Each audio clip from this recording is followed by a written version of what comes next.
देखाएको हो नि त मुझे दुनियाँलाई देखाएको थिइनँ नि त चिक्न थाहा भएन नि त मुझे बुझिनस् भिडियो कलमा देखाउन सोच्थ्यो तँलाई देखाएको थिएँ दुनियाँलाई देखाएको थिएँ भएन है भएन मलाई चाहिँ मन पर्दैन नि फेरि यसरी प्याचाएर बोलेको थाहा छैन भने चुपचाप लागेर बस बुझ्स् नि कमेन्टमा त भुकिस कि यति हो अगाडि आएर भन्ने आँट राख्नुपर्छ एउटा हातले तालियो बज्दैन त तेरो गाला मजाले पड्किन्छ बुझिस् नि होस् गरेस् कमेन्टमा भुक्न पाउँछ गाडमा दम राख्नुपर्छ है त मेरो अगाडि आएर बोल्नलाई चाहिँ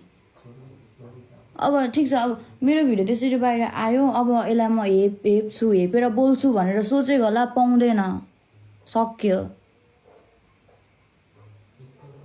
मलाई मान्छेले हेपेको मन पर्दैन बुझिस् नि त्यति हो अझ केटा मान्छे त केटा मान्छे भइहाल्यो होइन मुझेहरू त्यस्तै हो केटी अझ केटी क्या मलाई सपोर्ट चाहिएको होइन कि सपोर्ट गर भनेको होइन नबुझेको कुरा त नलेख्नु क्या कमेन्टमा नगर्नु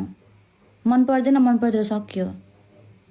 तँहरूलाई धेरै त्यो बोल्नु चुमुक जस्टिस तँहरूलाई जस्टिस कसले मागेको थियो केटीहरू स्पेसली मैले केटीहरूलाई भनेको है जस्टिस चाहिँ मलाई मागेको थिएन ल ठिक छ कन्टेन्ट बनाएर आएको छ गङ्गु ठिकै छ नि त मन पर्दैन भने सक्यो कुरै खोइ हामीलाई पनि कति मान्छेहरू मन पर्दैन उनीहरूको बारे हामी केही एउटा मैले आजसम्म मेरो आइडीबाट कोही केटीकोमा कमेन्ट गएको छैन क्या एउटा